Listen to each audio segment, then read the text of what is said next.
काल प्रफुल्लने पहिल्याच ओव्हरमध्ये 3 विकेटा घेतल्यात आणि जगाचं संपूर्ण लक्ष त्याच्याकडे होतं. काय काय कसं वाटलं तुम्हाला? खूप छान वाटलं. तुम्ही मॅच बघितली? बिलकुल. कशी होती कालची मॅच? खूप चांगली. पहिलाच ओव्हर टाकला त्याने तेव्हाच बघितलं आणि दुसऱ्या बॉलला विकेट घेतली वैभव सूर्यवंशीची, तेव्हा पण खूप छान वाटलं.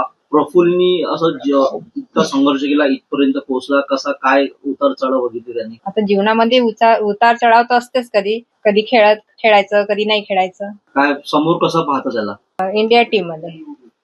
प्रफुल्लच्या कामगिरीने जगाचे लक्ष वेधले आहेत.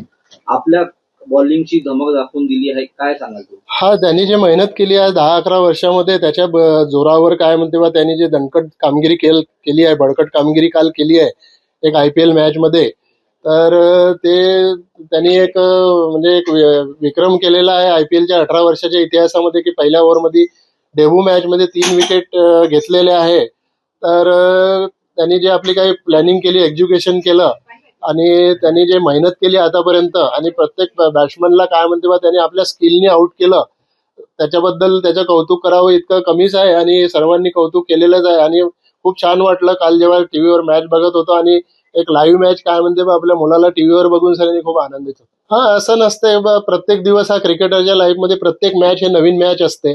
याच्या अगोदर वैभव सूर्यवंशींनी काय कामगिरी केली हे जगाने पाहिलेलं आहे. तर प्रत्येक मॅच मध्ये काय म्हणते बा, एक नवीन दिवस, नवीन ओव्हर, नवीन सुरू असते. ठीक आहे, काल तो आऊट झाला चुकीच्या शॉटमुळे, परंतु काय म्हणते बा, आणि आपला मुलगा आहे म्हणून काय म्हणते बा, आपल्या मुलाने विकेट घेतली म्हणजे त्याचंही कौतुक करावं, तेवढं हवंसं काय म्हणते बा वैभव सूर्यवंशीचं पण कौतुक असावं. होऊ शकते नेक्स्ट मॅच मध्ये तो 100 मारेल. तर हे काय काल जे नवज्योत सिंग सिद्धू कॉमेंटेटर आणि बऱ्याचशा कॉमेंटेटरनी सांगितलं, ते आपल्याला काही स्टॅटिस्टिक माहित नसतं, ते स्टॅटिस्टिक त्यांच्याकडे असते. त्यांनी जसं ज्या पद्धतीने काय म्हणते बा, एक ओव्हर संपल्यानंतर त्याची जी कामगिरी झाली आणि ते जे बघितलं आणि त्याच्यानंतर जे काय म्हणते बा कॉमेंट्री सुरू होती, त्यावेळेस आम्हालाही वाटलं जेव्हा डिस्प्ले येत होता की 18 वर्षाच्या इतिहासात, IPLच्या इतिहासात त्यांनी जे हे कामगिरी केली हे उच्च कामगिरी होती आणि काय म्हणते बा सर्वांनी त्याचे भरभरून कौतुक केलं.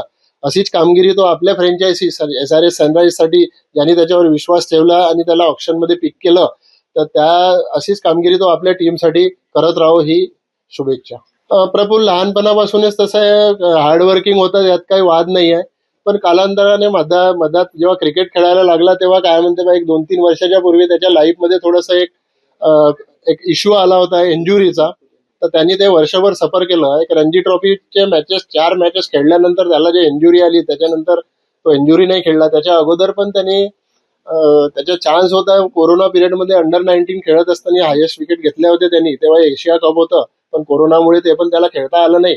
त्याच्यानंतर MRF पेस फाउंडेशन मध्ये जो गेला आणि त्यांनी ते तिथले जे रिकव्हर केलं आपल्या बॉडीला, त्याला 6-7-8 महिने लागले आणि त्यांनी त्यावेळेस जी मेहनत केली आणि त्या पिरियडमध्ये MRF space foundation equivalent to Varun sir आणि ते एक नवनीत का काहीतरी नाव आहे, फिजिओ सर, त्यांनी खूप त्याला मदत केली. त्यांच्यामुळे आज तो इथे उभे आहे. वडील म्हणून आज अपेक्षा कोणालाही, प्रत्येक मुलाला म्हणजे वडिलांना असं वाटतं की आपले मुलं काही चांगले निघावे बा, हे सर्वांची अपेक्षा असते.